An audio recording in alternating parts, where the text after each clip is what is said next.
আমাদের ওমর শরীফ মিলার ভাইয়ের একটা পোস্টে কপিরাইট এসেছে।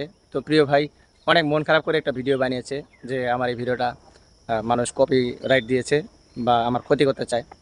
তো ওমর শরীফ মিলার ভাইয়ের জন্য খুব দুঃখ লেগেছে।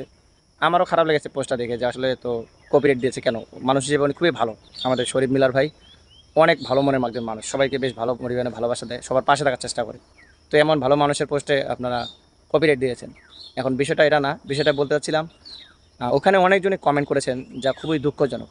কেমন কেমন একজন কমেন্ট করেছেন মাশাআল্লাহ।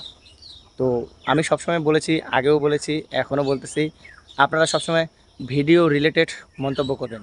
এতে হবে কি, ফেসবুক আপনাকে বুঝতে পারবে যে আপনি একজন কন্টেন্ট ক্রিয়েটর। তো আপনার যদি ভিডিও রিলেটেড মন্তব্য না হয় তাহলে তো আপনি স্পাম কন্টেন্ট ক্রিয়েটর হবেন, আপনার প্রতিটা কন্টেন্টের মধ্যে স্পাম টাইপ থাকবে। আপনি বুঝে শুনে কমেন্ট করুন। সেখানে কমেন্ট করেছেন যে আপনার মাশাআল্লাহ।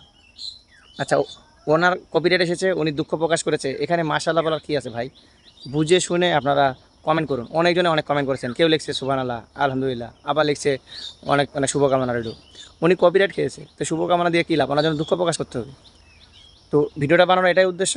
আমরা কমেন্ট করার আগে অবশ্যই খেয়াল করব যে আমরা কোথায় কমেন্ট করতেছি, কী কমেন্ট করতেছি, এই ভিডিওর সাথে আমার কমেন্টটা যায় কি না। আমি যে কমেন্টটা করলাম এই কমেন্টটা আমার ফ্রেন্ড সার্কেল, ফলোয়ার বা আমার যারা অনুসারী আছে তারা দেখে কি ভাববে।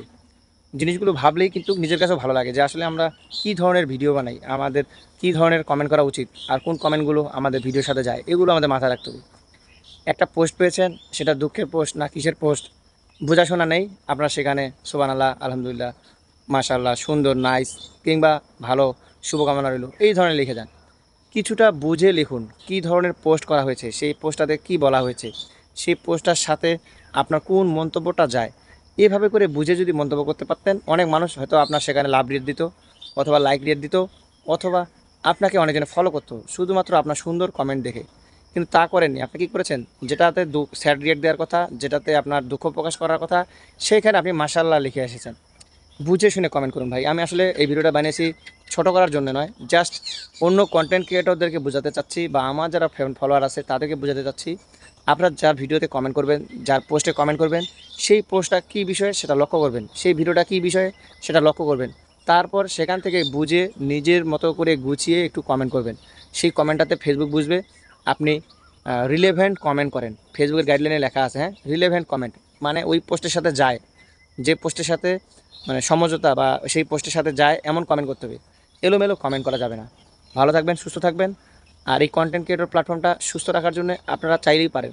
ইচ্ছামতো ভালো ভালো সুন্দর কন্টেন্ট উপহার দিন, আর সুন্দর সুন্দর আপনারা মন্তব্য করতে পারেন। তাহলে দেখবেন এই প্ল্যাটফর্মে আপনিও ভালো থাকতে পারবেন, পাশাপাশি অন্যদেরকেও ভালোবাসা দিতে পারবেন।